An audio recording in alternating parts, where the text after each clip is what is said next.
Episode 617. How was that? Hello, Susie. Was that good for you? That was so good. Guys, what you Okay. don't know is even after 617 episodes, I somehow managed to press the wrong button and record, and so Susie came in all hot. And then to nothing. All by To myself. Just like wah, wah. Yeah, bummer, man. Yeah, I did the download too slow move. Totally. That was the equivalent. That old chestnut. That old one. I haven't done that in a minute. Yeah, did that go out of fashion? I don't know. Or maybe I just haven't been hanging out with 7-year-olds. I've seen a lot of people doing it with their dogs lately. Stop it. Yeah, you should teach Bo that one. Okay. Speaking of Bo, I've ran into some trouble because I think she may have dog Alzheimer's or dog dementia or something like that because I think she forgets.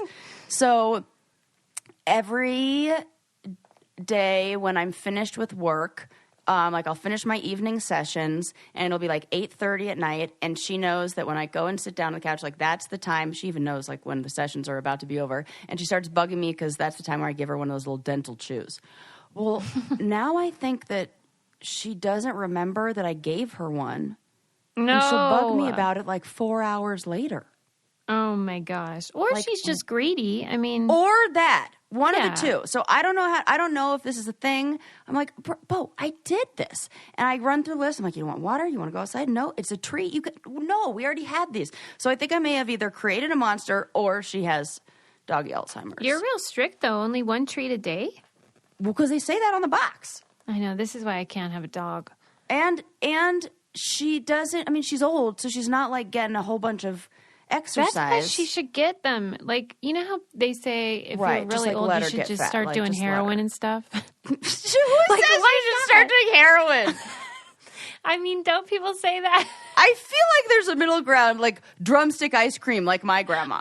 But, I mean, Fish fillets from McDonald's, Sus. if you were going to do hard drugs, I mean, like 80 would be a good time to do it. No, it still this freaks too me dark? out. I would never. There's no point. There, like, I can't think of a situation where you're like, okay, if you're not going to... It's terrifying. I'm going to start a campaign, hard drugs for the elderly. Just say yes. Oh my God, this is so great. Who wants to see, like, well, I mean, maybe it's like safer. They can't move very fast. And I like don't they know. deserved some pleasure after all those years on this planet. Listen, I love how remember we talked about that study, and I think it was France where they would like let them have some wine, and like in the Yeah. United States they're like no wine. Susie's like fuck the wine, give them heroin, Right. give them meth, If you're going to do them, just wait till then. right? The Yeah. stakes are low. Well, in one of our book club books that it was about these astronauts who go up to space, and then they're on like a one-way trip. So they have a suicide plan, and they get to like choose how they want to die. And one of them dies by like heroin. She's like, yeah, I want to try it. Oh Give my! me just enough to like enjoy it and then OD. Is this your book club pick? Suze, we already read it. It was Project Hail Mary, and everybody fucking loved it. No, did they though? So, yes, they did. Don't even. It was everybody's favorite. / my right. favorite. Right. Okay. Yeah. That sounds like a weird plot. It doesn't even ring a bell. I didn't know there was a because suicide mission. that's such a minor. That's not okay. even. That's a like, minor. Oh God. There's like a Okay. bigger reason why they're going to space. Yeah. Well- Susie doesn't care. She doesn't even care about Interstellar. Right. She doesn't care about anything space related. You're trying to bait me with these space books, and Yeah. then I'll be like, you know what? I need to watch Interstellar. Watch Interstellar. Okay, I have a whole bunch of good stories for you today. I have one that is, I mean, I'm just going to dive right in. I was going to like start you off like an appetizer, but I feel like I can't. I just have to dive right into this because it's just like so. I think we can talk about this almost the entire episode if we really wanted to, because there's so much to unpack. All right. So, recently there was a video that was I don't know, uncovered or like recently posted. It was a video from the 70s, I want to say like 1976, that was of this biological researcher, this like a behavioral researcher in the 1970s, this guy named John B. Calhoun, who conducted an experiment. And the findings of the experiment and the videos of the experiment were recently posted on YouTube, and they've gone viral because this... it almost makes me nervous. Well, it does make me fucking nervous, this experiment and the results of it. So, during the 70s, this was like at a time where like a lot of, I don't know, we were worried about lack of resources, as we always are, and what would happen if we ran out of resources. But this guy, this John B. Calhoun, he asked a different question. He wanted to know what would happen to society if all of our appetites are catered for and all of our needs are met. Okay. Susie. What? It's fucking terrifying. So this experiment was named Universe 25. And what he did is he took 4 breeding pairs of mice and he created this utopia for them. This environment that was designed to like take all the problems out, like everything that we would normally have problems with, or a little mouse would normally have problems with in the wild. It would take them out. They would have unlimited access to food. They would have tunnels. The tunnels would make it so they could feed like 25 mice at a time. They had water bottles up above. They had nesting materials all provided, so they didn't have to go out and look for them. They kept it to like perfect mouse temperature. Like if you're a little mouse, your favorite temperature is 68 degrees. So they was like perfectly made, like exact, like temperature controlled. You know, kind of like the thermostat we have in our house. Totally comfortable. Totally comfortable. The mice were hand selected for their health. They were they were obtained. Where do they get them? National Institute of Health and Breeding Colonies for Mice for Science. So these were like the healthiest of mice, and they like made sure that no diseases got into their universe. They made sure that obviously there's no predators because controlled environment. So. And they wanted to like see what happens. So they immediately like take off, and they like all the time that was like normally they would spend foraging food and like, looking for materials. Now they were able to eat and fuck basically. Right. So it's like the challenge. Susie. What? Oh no. Just keep that in mind. Oh God. Okay. We're only scratching the surface of this. This is so good that your mind has already gone there. Just get ready. So because they had all the resources and everything, and they were just like, okay, everything's provided. We're just going to procreate. So about every 55 days, the population doubled, and the mice filled the most desirable spaces. So they went to, which is essentially like, we went to the beach, the coasts, and we went to the most desirable places, and those filled up first. And they were close where the access to the food was easiest, where the access to the water was easiest. Then when the population hit 620, it slowed down to doubling every 145 days. And at that point, the mouse society started to hit some problems. Okay. So what happened, strangely, was the mice started to split off into groups. And then those that couldn't find a role in any of those groups found themselves with nowhere to go. And in normal cases, in human society, normal events of population growth, when the young survive to maturity and there are more of them than are needed for that area, they're like the excess that find no like social like little, I don't know, niches and everything to grow in or like to be in, they emigrate, they leave. That's what like causes people to like move away or move somewhere else. But because they couldn't leave, there was nowhere for them to go. They had no social role to fill, and so there were only so many you could only have so many like alpha mice like this.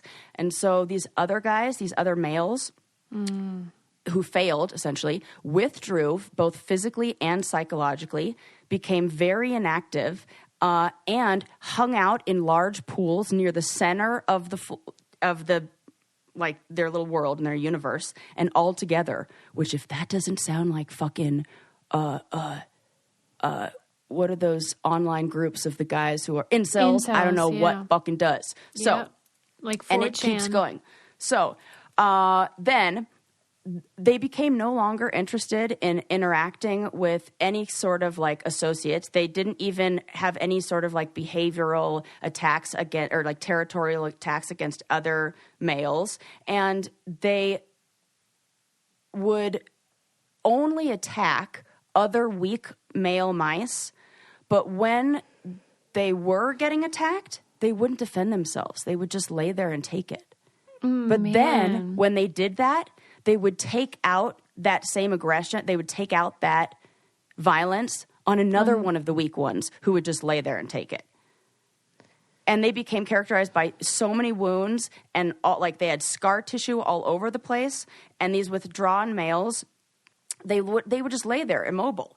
And they would like, and the female counterparts became withdrawn as well. So it's like they were the rejects. Then there was another group of mice that spent all their days preening themselves, that shunned mating but never engaged in any fighting. They spent all the time taking care of, like, instead, they recognized that there wasn't any, like, role for them in the system, so they instead put all their attention towards themselves and just preened themselves all day long. And because of that, they had these excellent fur coats and were dubbed by the scientists the beautiful ones. Oh my God. And they would hang out in the nests above.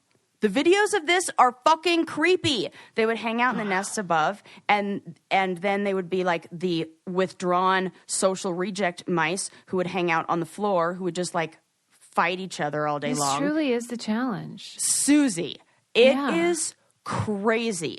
And this breakdown of like mice behavior was not just limited to the rejects and like the outsiders.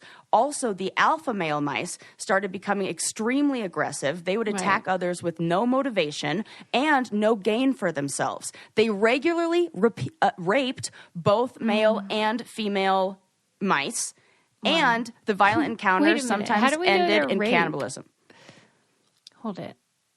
How do we know when a mouse is raping? Oh, that's a really good point. But yeah, let's find that out. I didn't. Yeah. Well, maybe they know like when the females would normally want it or something. Yeah, and I think maybe they could probably tell by when they were in heat or when they, like, usually they would only, I could imagine in Little Mice World, they would only get it on. So it was like aggressive sexual behavior. Yes. Okay. And it sometimes even ended in cannibalism. The sex or just like the life? Just this aggressive behavior from these alpha males. Okay. Like, society started to collapse because all their resources was met. So if this doesn't sound like your book for the book club, The Comfort Crisis, I will not quit talking about it. Me either! Well, another thing I won't quit talking about is how freaking great Milk Bar is. Susie. What the heck? Why didn't anyone tell me? I did tell you about this. Okay, that's true. And we did have it at our book club event, so I did know the cookies were amazing. But I got to try that birthday cake, and now I'm like, holy heck. Yeah. Everyone... Moist... Yes. What's the secret? What is the secret? That you can get, like, shipped. Like, maybe you don't live in a place where, like, this is close. They have one of these, like, bakeries, like, right around. You can get it shipped right to you. Shipped to you. You want a birthday cake delivered to you that's the moistest, whatevs, birthday cake you've ever tried? Done. They have strawberry shortcake, and I just ordered the Milk Bar pie, which is like a ooey gooey, buttery, toasted crust situation. Oh my God, those are 1,000 good words you just said. And everybody thinks it's hilarious that they make cereal milk ice cream, which I am definitely going to try because... So I love this about Susie. Won't drink actual cereal milk. Crazy for cereal milk ice cream. But I feel like this will... No, I've never had it. This is going to be my gateway drug. Oh, that's right. It was your friend who bought it and then was like... Yes. So right now, Milk Bar has a special limited time offer. Get $10 off any order of $50 or more when you go to milkbarstore.com/braincandy. You'll get $10 off any order of $50 by going to milkbarstore.com/braincandy, milkbarstore.com/braincandy. Delicious. Okay, now back to the mouse dystopia. It was transformative, that book. I mean, this is terrifying to me. Okay, why does it terrify you? Because I feel like we don't know, and I have another story later that I'm going to talk about, speaks more on this, that we don't know the cause and effect. Like we can, even things that we look at as good, oh yeah, temperature controlled, air conditioning and everything, like those things seem good, but there's a consequence for things being too easy. Like, we have to like create struggle in a different way. So I like going on hikes. The thing about life right now, though, is that it is extremely hard in a certain way. That is true. Like psychologically. But then it's so much easier than it used to be, physically. In terms of physical comfort and like how easy it is to get food and things like that. Yeah. So at least we are suffering. Interesting. Emotionally. Yeah. But is that a result of the like you're saying part of why it is so bad right now is because people are like manufacturing stuff. Yeah. Okay. I mean, but like, I don't know. It just is. We fucked everything up. We just gotta go. Well, that is for sure. I mean, I don't even know where to start with it. Did they mention like how this study was received at the time? Like, was it a big deal then? Yeah, so there were, of course, people who were like, "Oh my gosh, this is a reflection of what's going to happen and everything." Mm-hmm. But there were also like, I guess in more recent times, people have kind of questioned whether it could be applied. So I don't know, simply to humans, and some of the scientists said that it could have been because of population density, like not from density, but from too much social interaction. But to me, I feel like we have that too. Mm-hmm. So like maybe his reasoning as to why it happened is not correct, or there's pushback on, but because like there were also, I guess the argument for this is that not all of the rats went crazy. There were also some who managed to control space and led relatively normal lives. But doesn't that fucking sound like right now too? Yeah. Yeah, totally. Sure. There are some people who are lucky or who have some sort of like advantage in some way.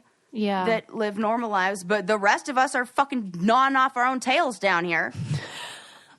Oh my God. During mouse-apocalypse. Did they say there was a lot of self-harm amongst the mice? Oh, I don't. Or was it aggression only towards other ones?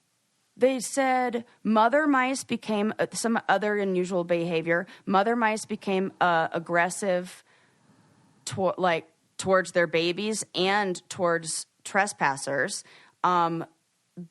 There was like the theory that because all of their needs were catered for, mothers would then abandon their young and just forget about them entirely. Kind of like, well, I don't have anything to worry about. This thing probably doesn't have anything to worry about either. Yeah. That because there was no like threats, yeah, they didn't need to teach their babies anything and they would just abandon them. By the end of the experiment, the infant mortality rate was up to 90%. Oh my God. Isn't that fucking insane? So then the mother mice, because normally the male's job would be to like guard the nest, and all the male mice were doing their own fucking thing in the like which like feels like the equivalent of like, I don't know, like the Proud Boys, like getting together, like fighting each other for no reason in the corner. Because they were gone doing that, the moms took over of being aggressive to anybody who would come near their nest. And then that aggression would spill over because they're fucking rodents and don't know how to deal with that, or, you know, and then they would kill their babies. Jesus. Yeah. And then the last 1,000 animals born never developed any sort of healthy social behaviors. They never learned to be aggressive, which is necessary. They never learned to court, so there was no mating. And because there was no mating, there was no will to live and no offspring. In this utopia where all of the things were that ended up being cannibalism and no population. Population peaked at 2,200, and the mouse capacity was 3,000. Like the capacity of the universe that they could live in. So before it even reached capacity, they all killed each other. And oh my God. Yep. The low birth rate, high infant mortality, combined with the violence, soon the entire colony was extinct. Wonder what happened to Professor Calhoun. Like, did he just like get super sad about life after this? Yeah, I don't know. That's a good question. Me too. I got sad about life after reading the fucking article. I was like, and Suze, it made me think of the challenge. So how about the beautiful ones? Right, the beautiful, all of it. The alpha males, the beta males. And then beautiful ones that don't have any threats. And they measured the you're not going to like this. This, you know how you say, like I say, don't worry because like those ones who are assholes but like get rewarded for it are secretly like stressed and they're sad inside. Not these mice. Right. The beautiful ones, they tested them, the hormone levels, cool as cucumbers. No, they're fine. Fine. Only the ones who were withdrawn and on the floor fighting were stressed. Maybe we should try to be beautiful ones then. I'll just spend all day This is nice. So this is the women who I watched on Selling Sunset. That then made me feel like bad about I'm like I don't know how those ladies like can do all of their beauty routine and work as don't either. Realtors and do the show. And I imagine that their house is clean. Right. How are they doing it at all? I remember one time I met somebody who was like pretty well known, and they had a filthy house, and I was like, okay, I feel better. No like way. They were Man super nice and super cool, but I'm like, good. Oh, I remember this. This was like, there is balance in the universe. I was like, this is how you could do all that because of this. I feel like those women have clean ass houses too. So, well, they don't clean them though. Right. Somebody else cleans them. Yeah. That's true. But like all the beauty stuff, even just like nails and hair and tan and exhausting makeup, Pilates, all those outfits, but okay. Pilates. I'm so glad we're discussing this. Is it really all those outfits, or is it 10 outfits that they've hand selected / a stylist has hand selected? Yeah. That they then, it's like an ensemble that they do, you know? Like, so like you think in their real closet it's just like a bunch of athleisure, and then they wear these like outfits just for photo shoots and stuff. A little bit. And the reason why I'm suspicious of it is because the same photos that they are have content for on Instagram they're wearing in the show. Oh, really? Yeah, and it felt like they had because those kind of shows are very produced. Totally. They're like, they know when they're coming. They're like, hey, we're coming on Tuesday and Thursday. Yeah. Blah, blah, you blah. Have they have a makeup team that they have a call time. They've got a whole team that arrives. No, there's no team doing anything. My hair and makeup over here. And your team is Adam. So. Right, get that spray gun out. Yeah, exactly. You know? So that it just. But if you're telling me that all of that preening is good for their mental health, it's not. That is the mice. It was. Oh, right. See what I mean? That's what I know. That's what I'm saying. Because like it may really be that they're like, chill. Right. We should think about That is the most depressing part of this, Susie. It's like, what is the point? Should I just give it all up? And that's what I do. I'll just like worry about doing my... I have zero interest in that. Do you have interest in dadgrass, though? So much interest. Oh, can I tell you? My brother, who makes sure, because he's a firefighter, so he's like, you have to make sure no THC, no nothing. He was like, okay, we're going to test this, and gave himself a drug test to pass the drug test. No way. That's hilarious. He was like, I got to know. So he had like a vacation time, took some vacation. Oh my gosh. Made sure that, just in case. That is hilarious. Yeah. Well, and now he's always come up to me. He's like, hey, you got any more of that dadgrass? Well, hook you up.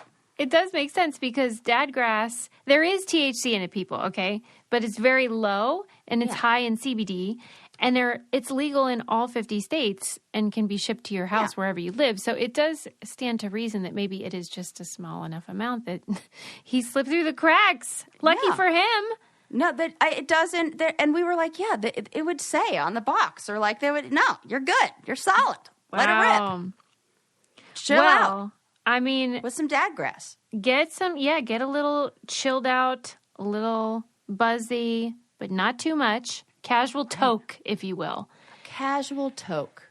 And, life is tough, so we got to chill out. For sure. Right now, Dadgrass is offering our listeners 20% off your first order when you go to dadgrass.com/braincandy. Go to dadgrass.com/braincandy for 20% off your first order. That's dadgrass.com/braincandy.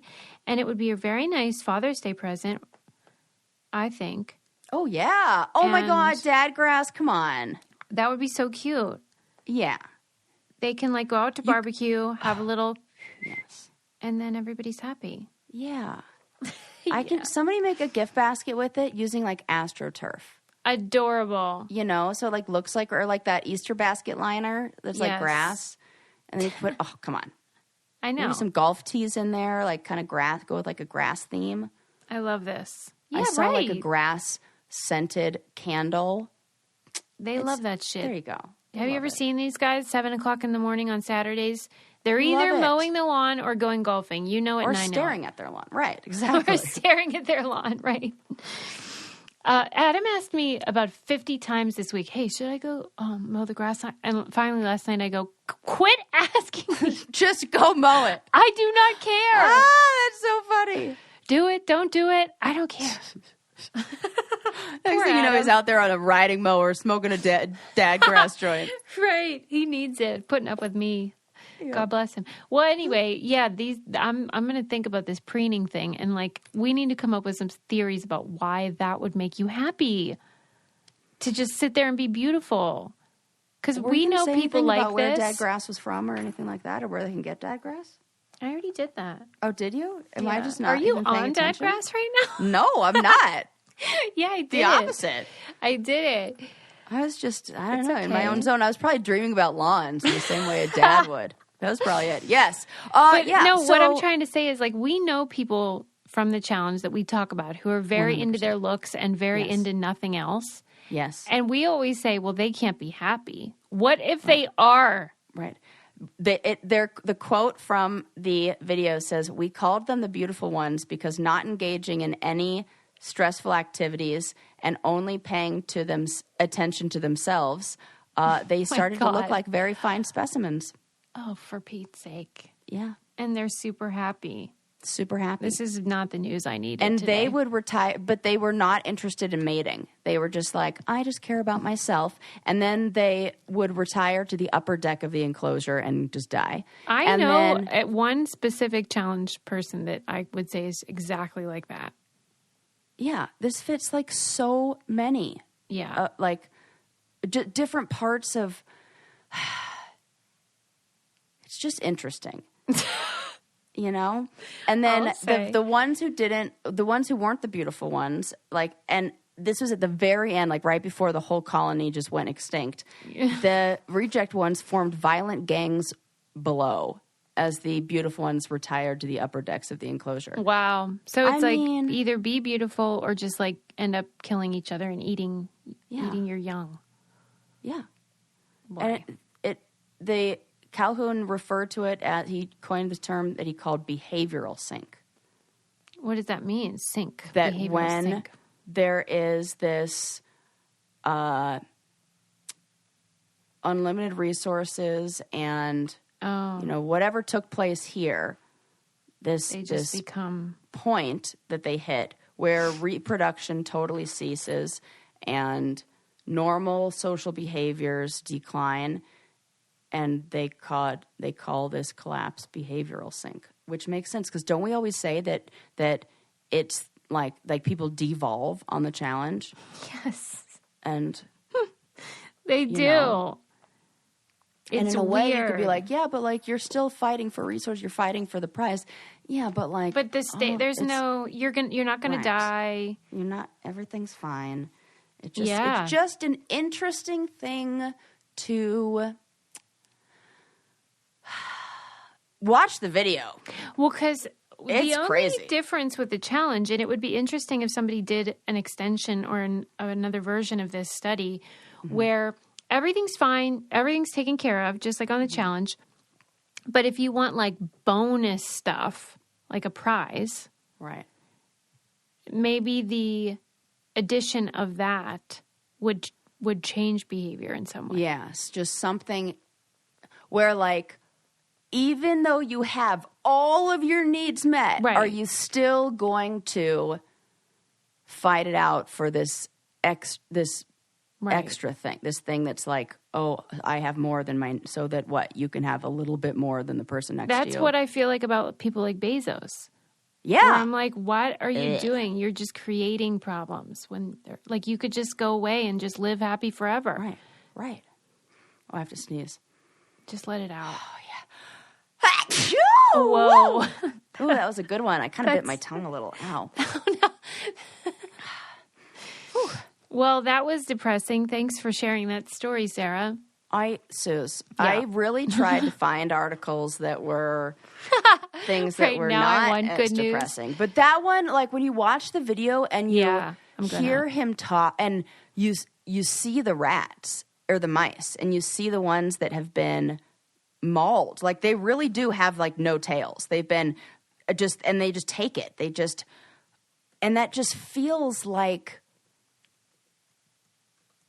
I feel like there are these groups that just feel like they're not, like they're rejected or they don't find their place to fit in socially, and then they just like, I don't know, feel like they're getting beat down. Maybe not like physically, but mentally, emotionally, whatevs. And then because they don't have the ability or the skills or haven't been taught how to kind of like fight back in a way, they just take it, but then they're all angry about it. So they go and they do that to somebody else. Oh, my God. Isn't that reflection of a lot of society right now? Yes. I mean, I don't mean to be like doom and gloom over here, but I just think it's like an interesting thing to look at. And watch the video. What it says here, like, the experiment design was criticized for creating not an overpopulation problem, but rather a scenario where the more aggressive mice were able to control the territory and isolate everyone else. Yeah, but like, why are they criticizing that? Right. That's what the criticism didn't sound like criticism to me. Didn't sound like, they just sounded like other factors that were a result of having a society where, yes. Yeah. So, I don't know. It's interesting. Food for thought. Yeah. A little cheese for thought. Stop it right now. Right. Okay, but I do have good news. Do you want to hear something fantastic and wonderful? I usually don't, but I do right now. This was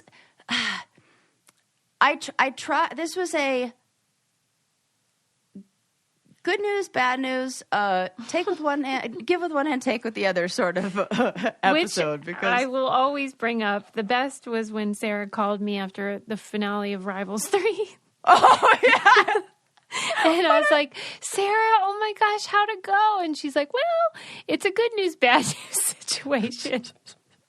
See, even in my darkest times, we'll call that using humor to cope. Right. That's what that was. Yes. Good news, bad news, Suze. I won. But going home with zero. Funny you thing couldn't happened. believe. And the best, this is my favorite part. Like, the best is that they were like, whatever you do, yeah. do not tell Susie. They did not say that. Oh, Suze, I had to say it into a video camera. I will not tell Susie. I will not tell Susie Oh, for Pete's sake. the outcome of this. Oh, my God. You were the fucking first call I made. Right. I hope I can't still get in trouble for that. Well, I think that we would be able to countersue about a few things. Yeah, no joke. Come at me, bro. That is so funny. Right? Okay. Like, to a camera, I had to say that so they had it. So if I did swear. it, they could be like, nope, you said you wouldn't. I love that. Specifically, they didn't care about anybody but you. They were like, we I'm know honored. that. And like, I was going to listen to that, please. Because I trust you and I know you weren't going to tell anybody. Oh, no. No. Okay, so this is another one of those good news, bad news things, but this is Okay. more good than bad. Who the heck is calling me? Send a voicemail. Okay, there was recently a study that was published in Nature where researchers at, I don't even think do I know? Yes, the Chemical Engineering Lab at the University of Texas, Austin, discovered an enzyme that breaks down the worst kind of plastic. Okay. Polyethylene terephthalate. Okay. Whatever. PET. You know that plastic? It's real It's bad. terrible. It's essentially Yeah. single-use. It's the single-use plastic. It makes up 12% of all global waste. Yeah, it's a bad thing. Like the worst. And so they created this enzyme or discovered this enzyme that eats plastic and could help eliminate, they said, billions of tons of landfill waste. Okay. That's it. No, but Great. I'm Wonderful waiting news. for the asterisk. There isn't one. Oh, well then what the heck's the bad news about it? Oh, well, it's just other bad news about the environment. But Oh, okay. Well, so this thing is definitely this going one, to work. good news. Period. No, period. That's fantastic. Like the best. Yeah, Okay, you well, were what are they you were gonna right. do with That's it? right. You were right to have pause since I set it up like this was going to come with a big asterisk. Yeah, or I thought it was whatever. going to be like, Yes. well, but we can't No. use it until 2050. No, they're ready. And Roll it out. It's this Okay. natural enzyme. So, and it's a cool way how I feel like this is how we're going to start making a lot of discoveries now. It's hard to even say that, like, it's even hard to assign this discovery to an actual individual. It's more like a team that does it because this enzyme was identified by a machine learning model. Okay. Yeah, so this machine model was used to generate all different kinds of novel mutations of this natural enzyme. So it's like, how about this? How about this? How about this? How about this? How about this? How about this? How about this? And does that so fast, and they're like, yeah, that one worked. And then they created it. Oh, I'm so happy to hear that. Yeah, and they named it Fast PETASE, Functional, Active, Stable, and Tolerant. PETASE, P-E-T-A-S-E. A-S-E. Okay. Yeah. PETASE, whatever. I love Kind it. of looks like pate. So, functional, active, stable, and tolerant. Yeah. And, like, it would be amazing if we could break that shit down. The thing is, I don't know what it gets broken down. Like, if something breaks down and then it breaks down into something, right? Yeah, right. Like, is it a goo? What is it? Is it an organic? Does it then, what do we do I with love it? that. Right. Like, what, right? Broken down. Maybe, into wouldn't it be what? great if it was like compost? Right. And I feel like that broken down into, they call it depolymerization. And then you can put it back together with repolymerization. Whoa, but I don't that's know. wild. Yeah, isn't it? Are we just breaking it down? It's like super great recycling technique. I love, there's also a super great technique for changing your habits called Noom. Oh, yes. And I love a helpful technique for that. I love a helpful technique for changing habits. You know, go ahead. It doesn't, you were really,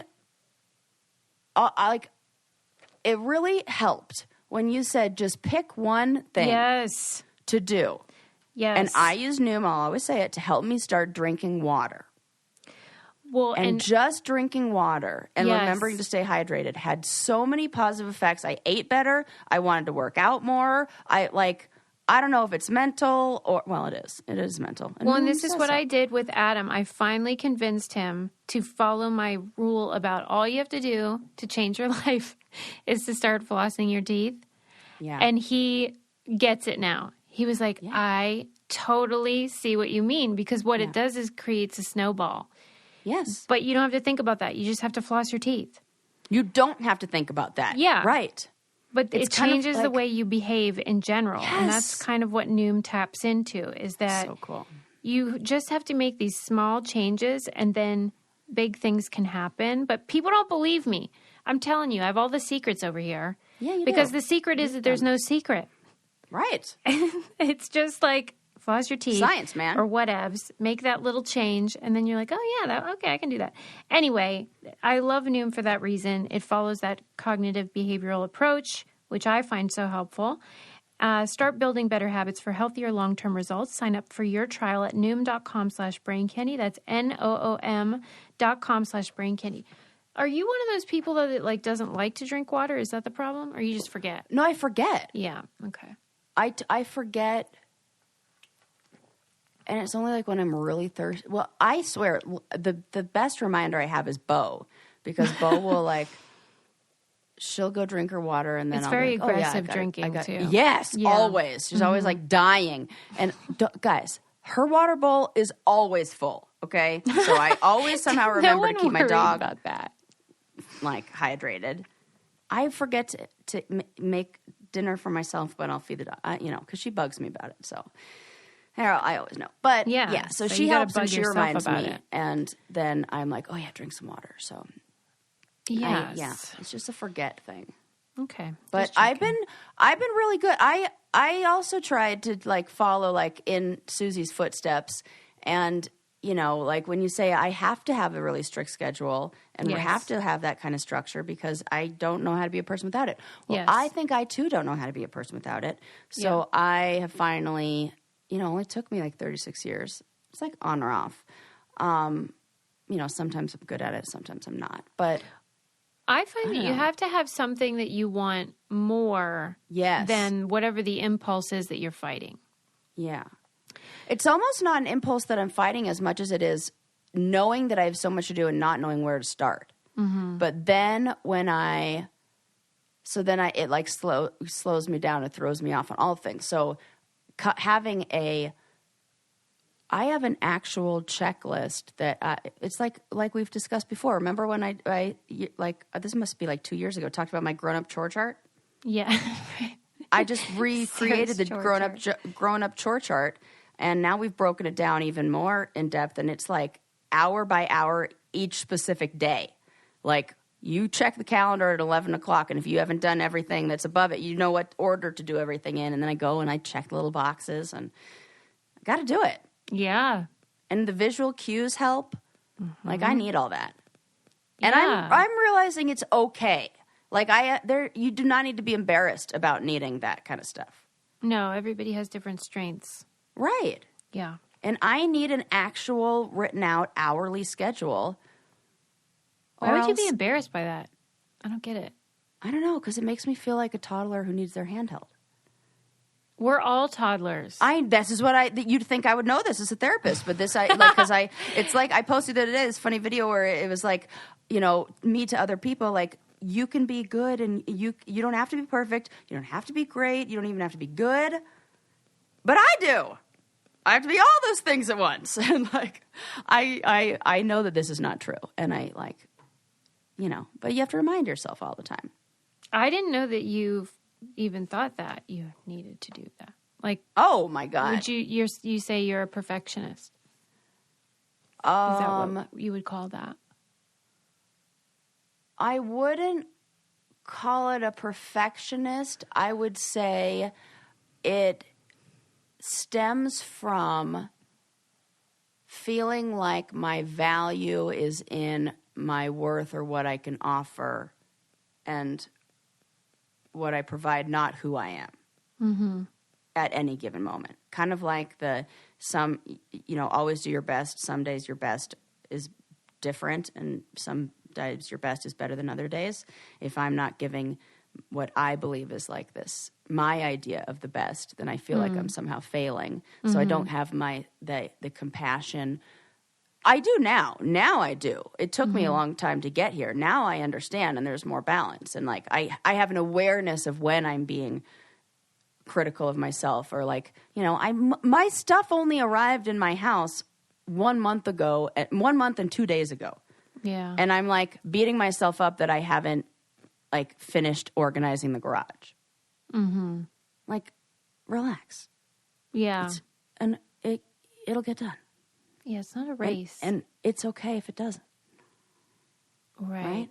Yeah. And well, like, that's for nobody's going to come over and be like, you moved in your garage, and like, oh my God, you're terrible. You're like not worthy of a human anymore. No, that's ridiculous. It's the dumbest thing I've ever heard. So, and I would never do that to somebody else, but we have these ideas in our head, and they're like, the little cages that we put ourselves in, but we create it, and we have the key, and we have, can walk out whenever we want. So. Yeah, that is the truth. Yeah. I don't even know what got us talking about this. Just Noom, probably.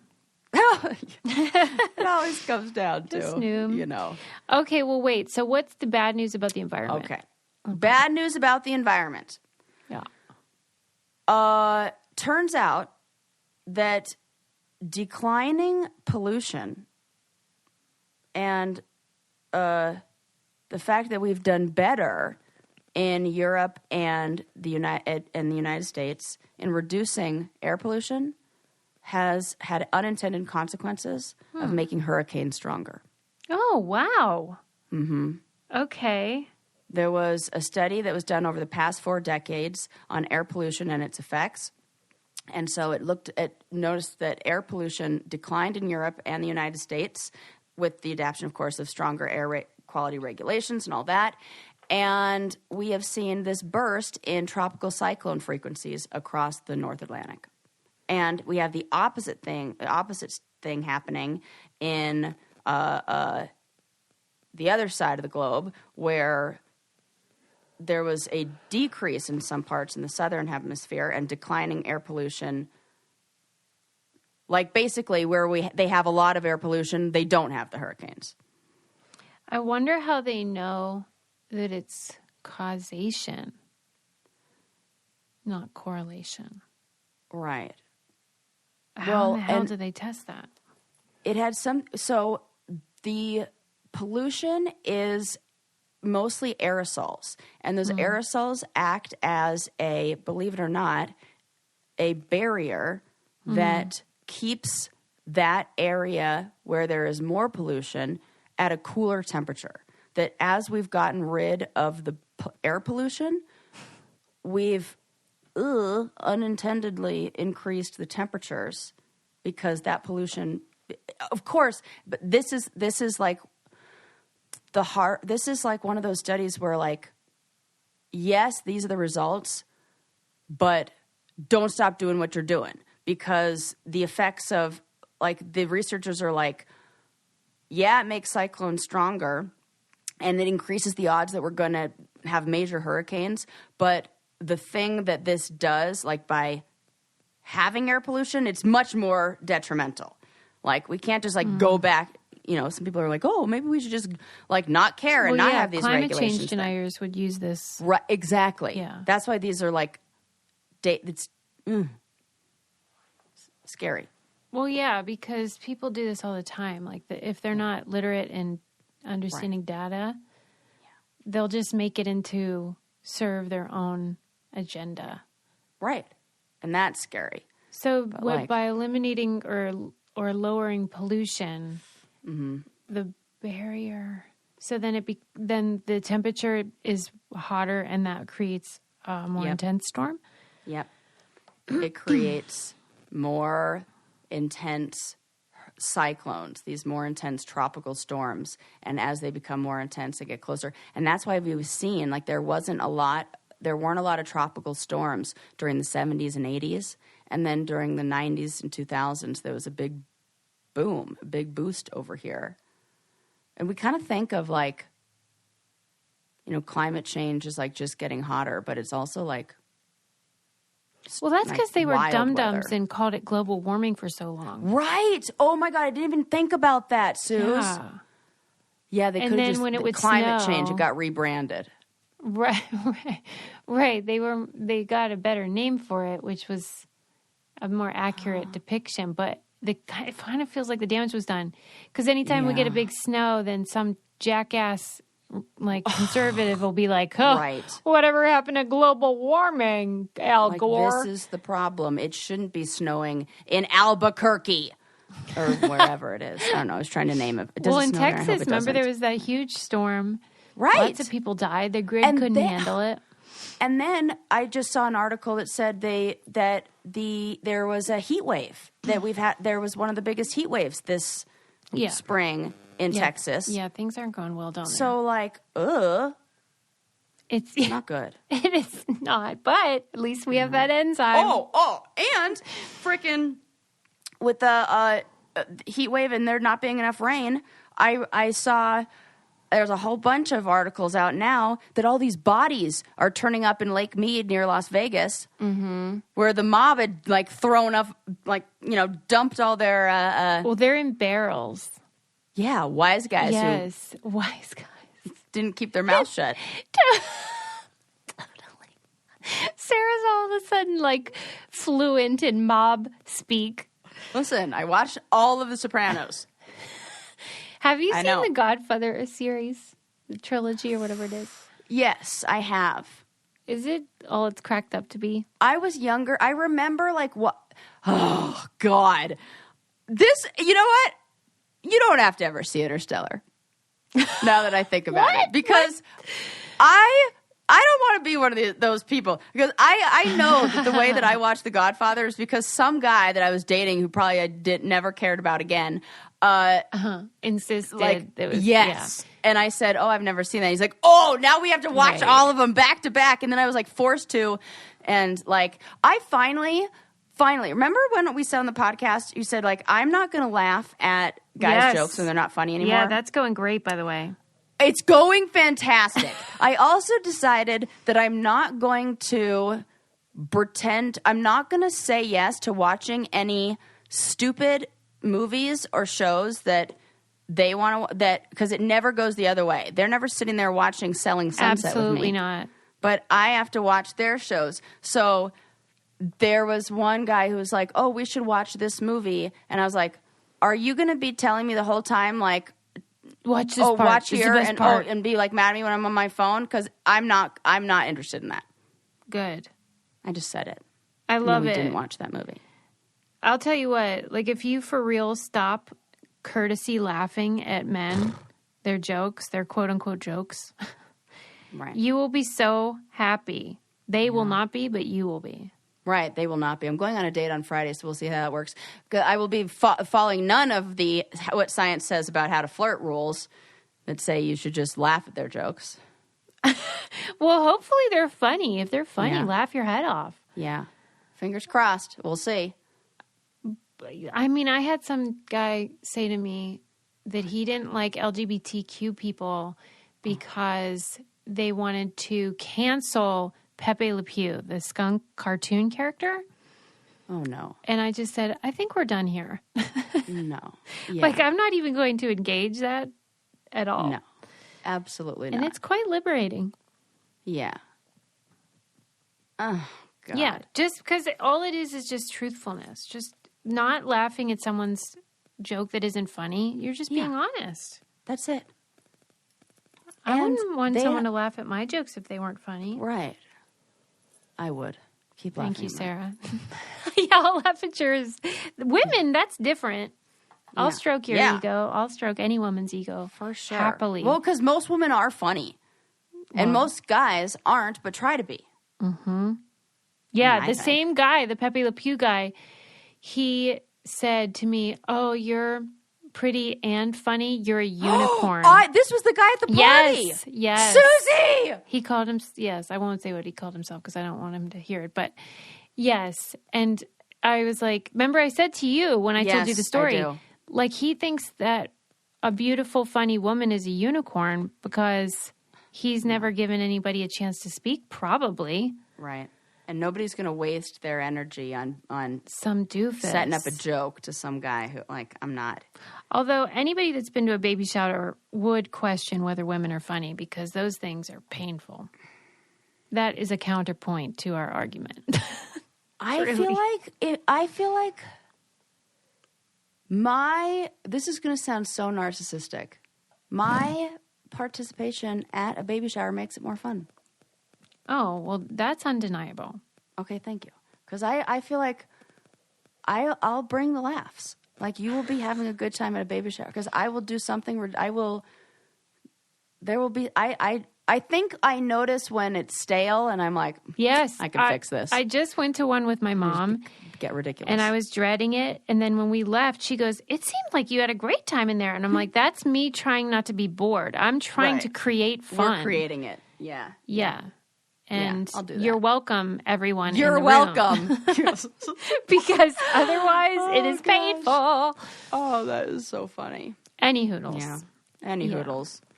Oh. Don't laugh at dumb jokes that men say. Please don't. But I do, on the side of the Godfather boyfriend or whatever he was. Yeah. I think that it's one of those things where at the time it was a completely new and revolutionary like plot and story and all that. And it was remarkable. But there's been so many imitations and adaptations over the years that if I were to see it, it wouldn't feel new and fresh and novel. Right. So I probably wouldn't appreciate it like they did back then. Yeah, for sure. I noticed that with like that. Richard Pryor comedy. I love it, but it's definitely been replicated by so many, copycats and that feels like. Yeah, it just feels like, okay. It's a stand-up. I've seen it. set. Right. Yeah. Yeah. Because we don't have context. Correct. Let's wind it down. That's good news, bad news situation. I mean, good news for, I hope you, is that I want to convince you to try the down low too slow with Bo. See if she can learn it's something. just fun to say. Down low too slow with Bo. You could do a whole TikTok series of like training Bo to do down low too slow. So like, is she doing down low too slow, or am I doing down low too slow to her when I say shake and then I move my hand away? And they get mad eventually. Okay. And she's gonna be like, "What the hell?" Yeah. Okay, this will be funny. She will get mad. She gets very easily frustrated with things like that, and then she like gives me this like grunt that's like, "This is ridiculous. Why are we doing this?" Yeah. Yeah. She's And then like she's me done. on a final. Yeah. And then maybe we should start giving drugs to old people. Just think about it. Susie wants to drug up old. Susie's like crack cocaine for all the elderly. You know how like in nursing homes they have to teach them about safe sex because they start like banging all the time? I think this could be like that. Susie's like, let's start up a needle exchange at the Senior Citizen Center. Exchange. Totally. Yes. Oh gosh, I love it. It's so funny. Don't come at us, people. I'm sad about the mice. We learned about dystopia. complete mouse dystopia. That's kind of a reflection of the challenge. Or the challenge is a reflection of that. Shares a few parallels.